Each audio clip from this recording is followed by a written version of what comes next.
So a while ago I made a video on this channel called 8 mistakes everyone makes with a table saw, and it turned out to be my best performing video ever. And as much as I would like to think that that was down to my charming wit and charisma, it's a lot more likely that we all just like watching someone cock up, don't we?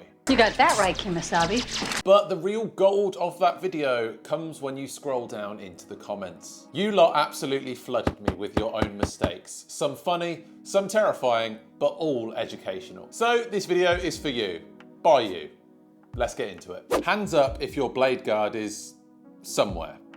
Not on the saw, just somewhere. Let's be honest, most of us took this off the second we unboxed our table saw. Mine has basically permanently been in a drawer collecting dust like some sort of ancient relic. Often because I find that these get in the way, whether it's getting in the way of the camera when I'm filming, or actually just getting in the way of the way I work with the table saw. But guess what? It is actually meant to be in the way, specifically in the way of your fingers from becoming confetti. And the truth is, they are annoying, but they do save fingers. And if you're anything like me, you've got the perfect amount of fingers right now, and you want to keep it that way. Is it annoying? Yes. Is it safer? Also yes. Will I probably take it off again?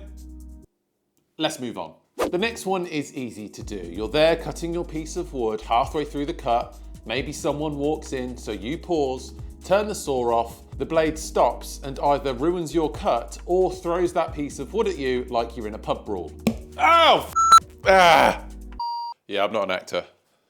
I don't know how believable that was.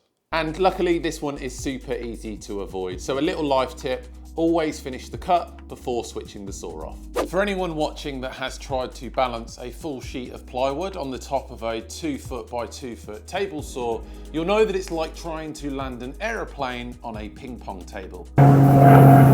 Which is why when I built this workbench for my table saw, I was very keen to make sure that it included an outfeed table. I'll have a link in the description and up here somewhere if you want to check that video out after you're done here. But the main thing that you need to know is that an outfeed table is going to prevent longer pieces of timber falling away from you and potentially causing any safety concerns by supporting it once it is the majority of the way through your cut. If right now isn't the time for you to build your own workbench, that's fine. Maybe you use your table saw outside like I used to, in which case at a minimum it's always a pretty good idea to set up a trestle table. Alternatively, if you don't have a table saw yet, then I highly recommend the Evolution table saw. Again, there's links down below. This one comes with a built-in outfeed table, which I really do love. Now this one is often hidden, and that's the riving knife. The riving knife is this little fella here, this bit of metal that sits just behind your blade. And the reason that this is actually there is really important. You can think of the riving knife as the blade's personal chaperone,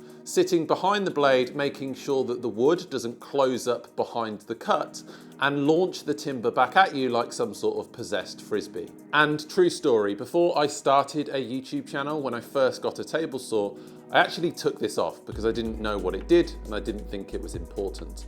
I was cutting a bit of oak and it flew back out of the table saw. Luckily it didn't hit me, but it did fly the majority of the distance of my garden, which just goes to show that you can never ever see kickback coming. So the riving knife stays on.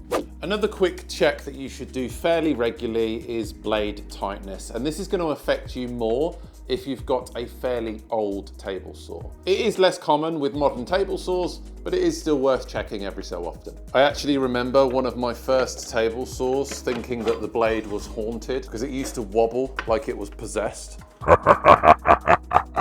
And it turns out I hadn't tightened the blade in a while. And the majority of the time, your table saw will come with the necessary spanners that you need to actually tighten it up. So it is a quick check, worth doing, unless you want your cuts to look like you've had a few pints. Couple of pints and a sing-song. If you have made any of the mistakes so far in this video, then please do click the like button so I know I'm not the only one.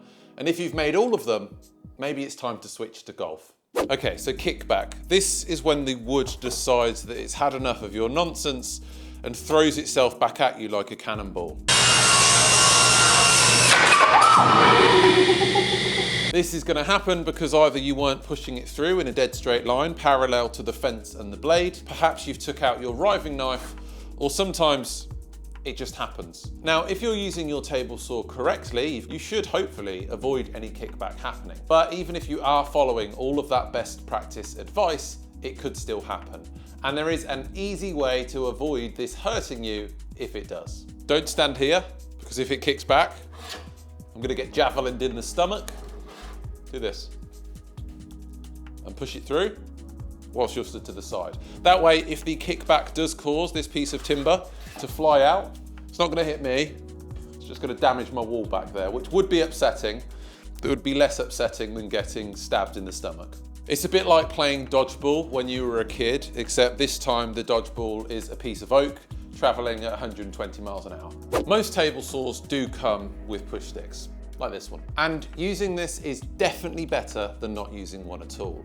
But the majority of them feel like they've been cut out of a cereal box. In comparison to some of the push sticks that you can get online, this is useless. This is the workshop equivalent of trying to fight a bear with a flip-flop. And if you happen to have at least a small bit of cash lying around, then I would recommend instead picking up one of these. This little beauty means that you can apply all of the necessary pressure on your piece of timber as you push it through, whilst keeping your fingers nice and away from that blade. I'll have a link to this in the description below. It's not sponsored, I do just really like using this. And here's a little bonus tip. Every mistake I have ever made on a table saw, I was rushing. Late at night, cutting corners, trying to get something finished before dinner, every single time. If you find yourself thinking, this'll do, it won't. Take your time and do it properly. If you've got your own horror stories, then drop them in the comments below. You never know, we might do a part 3. Stay safe, and until next time, happy building.